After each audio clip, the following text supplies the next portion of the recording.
Sekarang, apakah Anda sudah tahu moto perusahaan kami? Menghargai atau semangat? Saya sudah mengatakan bahwa manusia memiliki raga, kan? Lalu mengapa saya mengambil raga? Bahkan jika saya tidak mengatakan untuk menghargai raga, mereka sudah menghargai raga. Mereka semua terfokus pada raga. Itulah mengapa kita perlu menghargai semangat dan jiwa untuk menemui keseimbangan sejati pada diri kita. Untuk menghargai jiwa dan roh ini artinya kita jangan perlakukan manusia sebagai alat, namun jadikan mereka sebagai tujuan. Sampai saat ini, konsep perusahaan kita sedikit berbeda. Itu adalah konsep di mana orang berkorban demi perusahaan, orang menjadi alat, dan perusahaan menjadi tujuan akhir. Oleh karena itu, hargailah jiwa dan roh ini. Jangan perlakukan manusia sebagai alat. Atomi adalah cara bagi rohani. Inilah atomi. Atomi hadir untuk umat manusia. Kita ini tidak boleh mengambil manfaat menggunakan semua orang untuk manfaat kita. Tapi berilah sesuatu kepada semua orang yang kalian temui. Memang, atomi sebenarnya adalah cara yang bisa menciptakan kebahagiaan untuk masing-masing orang di perusahaan atomi. Atomi sendiri tidaklah penting. Orang-orang yang membuatnya lebih penting. Orang-oranglah yang membuatnya penting. Itulah sebabnya semua fokusnya adalah pada orang-orang di dalam perusahaan ini.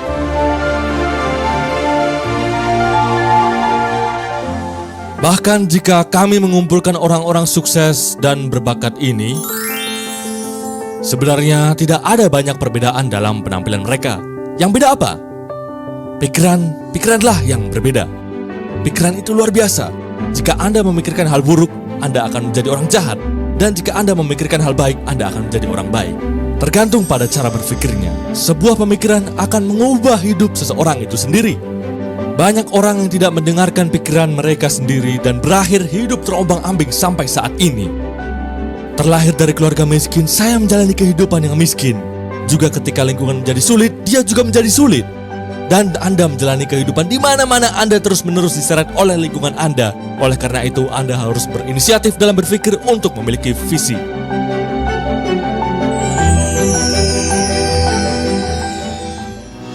Visi yang kuat dalam pikiran itu luar biasa. Jadi, dengan pikiran ini kita bisa menciptakan hal-hal baru yang bermanfaat untuk kehidupan kalian-kalian sendiri. Di mana penciptaan akan terjadi? Itu semua berasal dari pikiran. Ekonomi kreatif, apa yang terjadi sampai saat ini adalah apa yang muncul di kepala kita ini. Maksudnya, ini semua hasil dari berpikir. Kalau begitu, siapa yang harus menciptakan masa depan? Saya dan masa depan saya harus dengan pikiran saya sendiri untuk menciptakannya. Tidak bisa meminta kepada anak, suami, istri, ataupun orang tua kita. Setiap orang harus melakukannya. Kemudian di kepala ini Anda harus menggambarkan kehidupan seperti apa yang ingin Anda jalani setiap harinya, setiap waktunya. Di kepala Anda sendiri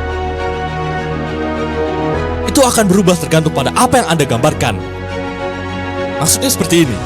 Dalam 3 tahun, dalam 5 tahun mendatang, rumah seperti apa yang akan saya tinggali, mobil seperti apa yang akan saya punya, saya akan hidup dengan memberi kepada orang-orang di sekitar tempat tinggal saya nanti. Sama seperti seorang manajer memimpin perusahaan, saya harus memimpin pikiran saya sendiri seperti yang saya inginkan.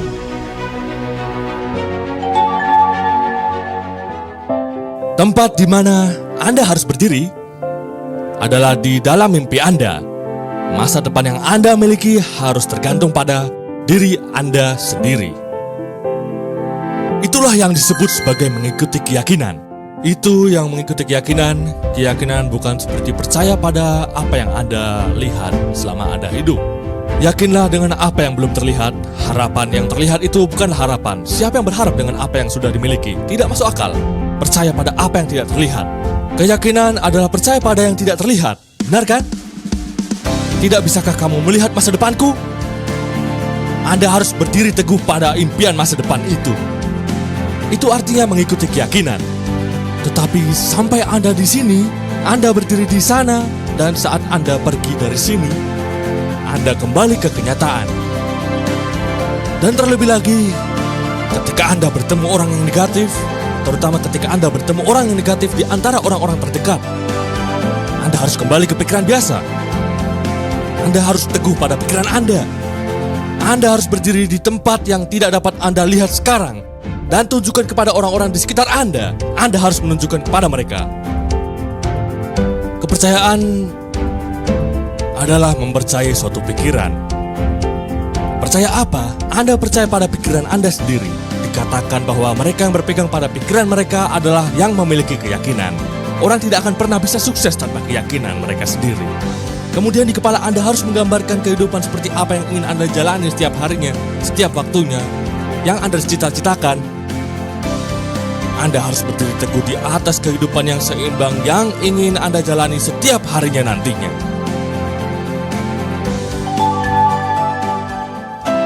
Keempat, layani dengan kerendahan hati. Anggap saja ini sebagai cara perilaku kita semua. Bagaimana kita akan melakukannya?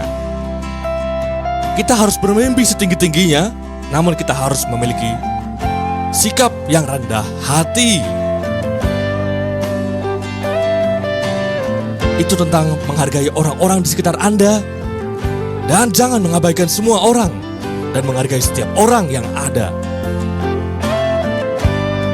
Dan sikap kita harus sangat menurun. Itu harus sangat menurun. Anda bisa naik setinggi, Anda menurunkannya. Sama seperti kita bisa naik lebih banyak dengan kita menekan banyak pegas. Jadi kita bisa naik setinggi saat kita kerendahan. Ketika Anda bertemu orang berpangkat tinggi, Anda dapat berbicara santai dengan orang berpangkat tinggi. Atau ketika Anda berpangkat kerendahan, Anda dapat berbicara dengan orang tingkat kerendahan tanpa formalitas. Orang pemurah ini disebut dengan orang besar. Lupakanlah saja masa lalu yang indah. Orang-orang yang berpikir waktu yang baik di masa lalu benar-benar mengalami kesulitan melakukan ini. Itu karena dia tidak bisa mengalahkan dirinya sendiri. Kepribadian yang baik harus mengetahui semua rahasia dengan apakah Anda di kerendahan atau di ketinggian. Aturan dasar sikap yang perlu Anda ketahui adalah kerendahan hati, termasuk melayani dengan kerendahan hati. Bahkan jika ada lancana peringkat, seberapa kerendahan saya, peringkat itu tidak akan hilang hanya karena saya rendah hati. Orang yang merendahkan hatinya bisa mendapatkan rasa hormat yang tinggi. Sangat penting untuk melayani dengan kerendahan hati. Yang kami lakukan melayani dengan kerendahan hati.